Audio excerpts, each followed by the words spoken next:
Hello guys, welcome to our channel. This is the Shady coding tutorial. So in this lecture tutajifunza jinsi ambavyo unaweza ukazidisha na kugawanya namba mbili kwa kutumia C++ programming languages. Kwa hiyo katika lecture hii tutakwenda kuangalia jinsi ya kuzidisha na kugawanya namba mbili.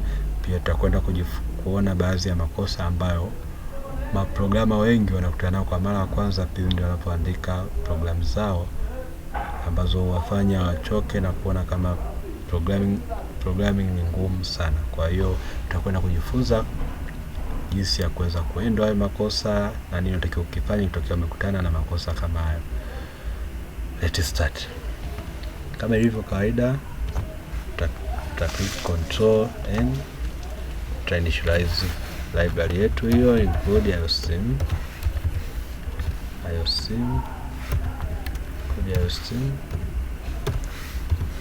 using space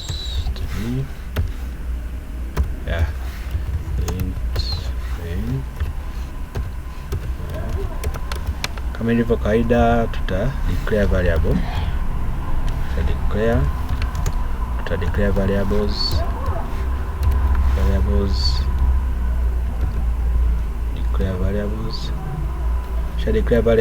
declare variable kama int 1, let's say variable ya kwanza, alafu int 2 variable ya pili. Kwa int 1 ni variable ya kwanza, int 2 ni variable ya pili.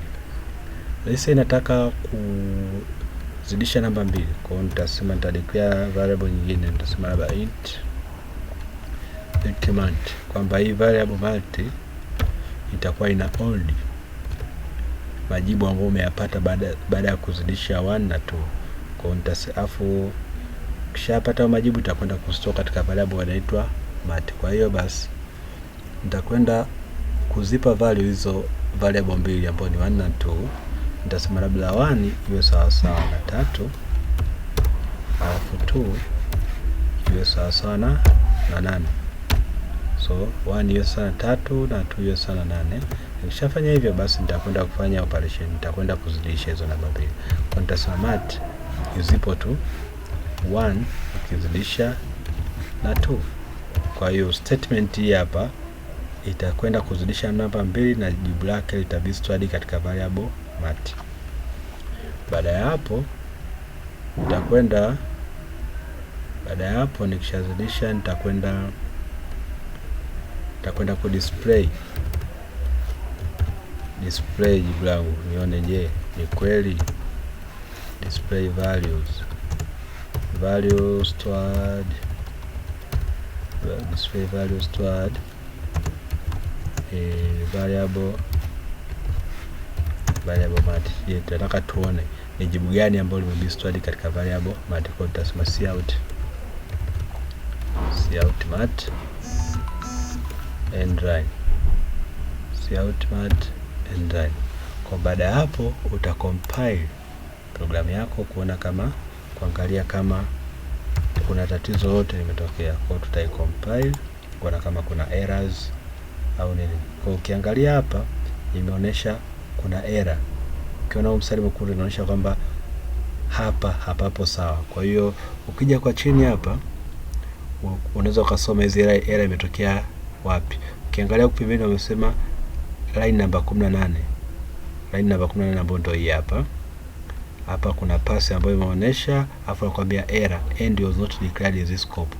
End inaonyesha kwamba C++ programming language haitambui kitu ambacho kinaitwa end, kwamba end haitambuliki.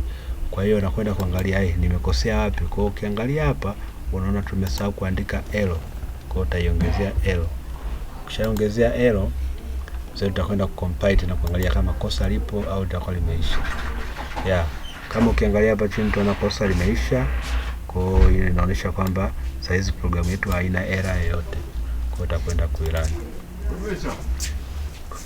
Kwa ukiangalia hapo utaona majibu utakayopata ni hayo hapo. Kwa hiyo inaonyesha kwamba programu yako ipo sawa kabisa.